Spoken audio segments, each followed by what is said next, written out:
Hi friends, இன்றைக்கி நம்ம கிச்சனில் குழல் பணியாரம், மடக்கு பணியாரம் இப்படி ஒரு ஊருக்கும் ஒரு மாதிரி சொல்லுவாங்க. அது எப்படி செய்யுதுன்னு பார்க்கலாம். ஃபஸ்ட் டைமே கரெக்டாக வரத்துக்கு ஸ்டெப்ஸ் ரொம்ப முக்கியம். இப்போ என்னென்ன பொருட்கள் தேவைன்னு பார்த்துடலாம். 1 கப் அளவுக்கு வறுத்த அரிசி மாவு, வறுக்காத மாவுனா லைட்டாக வறுத்துட்டு எடுத்துக்கோங்க. 1 பிஞ்ச் சால்ட், ஒரு மீடியம் சைஸ் முட்டை, அரை மூடி தேங்காயில் எடுத்த திக்கான பால், 1.5 டேபிள் ஸ்பூன் அளவுக்கு நெய், 2 டேபிள் ஸ்பூன் அளவுக்கு பவுடர் பண்ண சுகர். இப்போது ஒரு பவுலில் எடுத்து வச்சுருக்க முட்டையை சேர்த்துக்கலாம். பவுடர் பண்ண சுகர், கொஞ்சமாக சால்ட் சேர்த்து மிக்ஸ் பண்ணிக்கலாம். 3லேருந்து 4 நிமிஷம் வரைக்கும் நல்லா மிக்ஸ் பண்ணணும். மிக்ஸ் பண்ணிவிட்டு இப்போது அரிசி மாவை சேர்க்கலாம். அரிசி மாவை சேர்த்து இந்த மாதிரி நல்லா உதுத்தி விட்டுக்கலாம். இப்போது இந்த ஸ்டேஜ்லேயே நம்மளுக்கு புரியும், பெரிய முட்டை எடுத்து கொஞ்சம் சர்க்கரை அதிகமாக போட்டுட்டா இந்த ஸ்டேஜில் மாவு லூஸ் ஆயிரும், தேங்காய் பால் சேர்க்க முடியாது.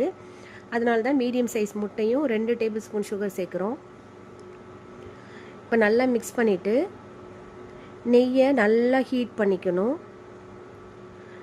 நெய் எந்த அளவுக்கு சூடாக இருக்குன்னு ஊத்தையில் தெரியும், அப்படியே சைடெல்லாம் பொரியுது பாருங்கள். இந்த ஸ்டேஜ் அளவுக்கு சூடு பண்ணிக்கணும்.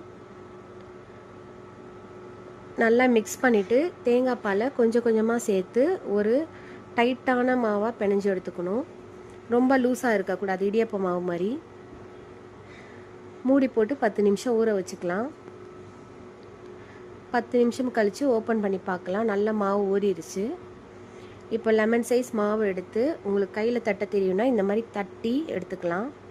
எல்லா சைடும் நல்லா ஈவனாக இருக்கணும். மோதிர விரலை இந்த மாதிரி வச்சுட்டு ஃபோல்ட் பண்ணி கார்னர்ஸை நல்லா டைட்டாக அமுக்கி விட்டுக்கணும். இல்லாட்டினா எண்ணெயில் போடையில் ஓப்பன் ஆயிரும்.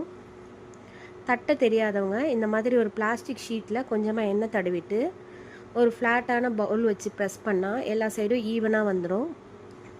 அதுக்கப்புறம் அதே மாதிரி ரோல் பண்ணிக்கலாம். 1 கப் மாவுக்கு 11 மடக்கு பணியம் வந்துச்சு. இப்போ ஃப்ரை பண்ணுறதுக்கு ஆயிலை ஹீட் பண்ணிக்கலாம்.